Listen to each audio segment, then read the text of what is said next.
Hi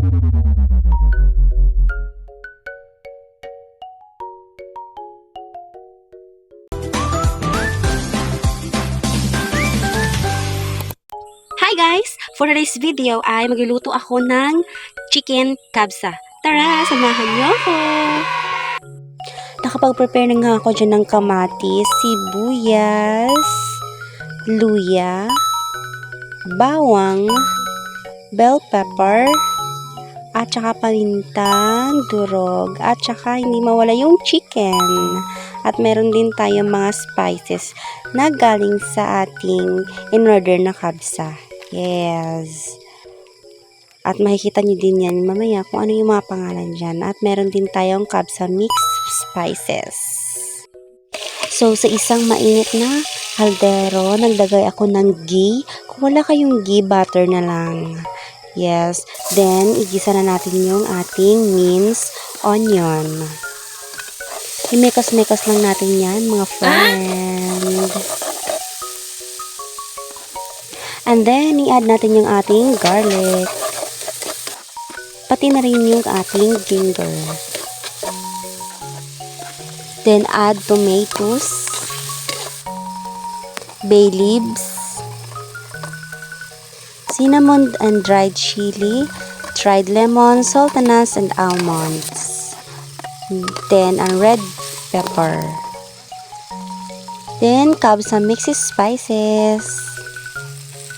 And add na natin yung ating mga chickens. Then, imekas-mekas lang natin yan. And then, mag-add tayo ng 2 tablespoon tomato paste.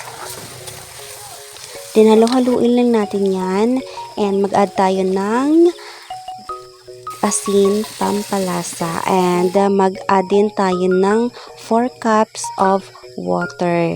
Then, papakuluanin natin yan. At yan na nga, okay na nga yung chicken. Iset aside na natin yan, guys. Nakapagpainit na nga ako dyan ng ating pan. And then, maglagay tayo ng oil. At ipa-fried natin yung ating chicken na sinis aside kanina. Kasi wala tayong oven, guys. Kaya, ipa-fry na lang natin siya. Diba?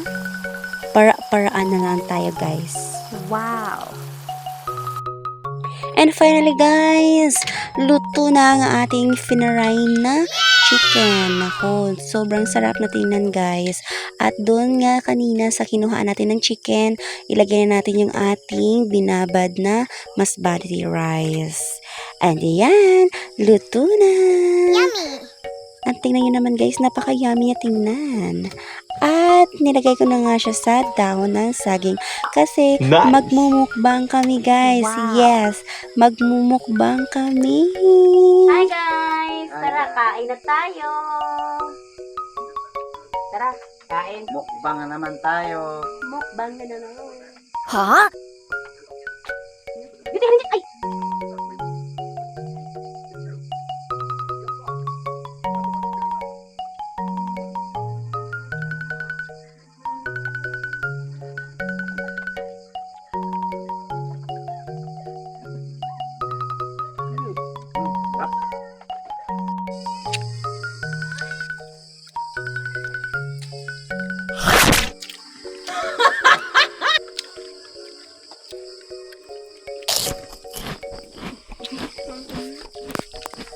Kain tayo.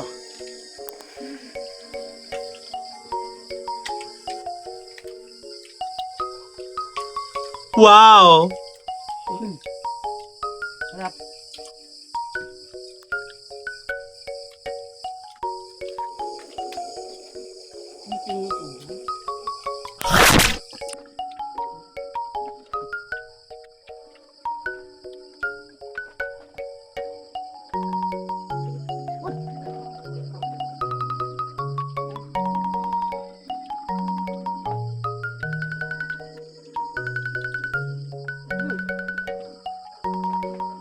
Yummy.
kami.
Busog na guys.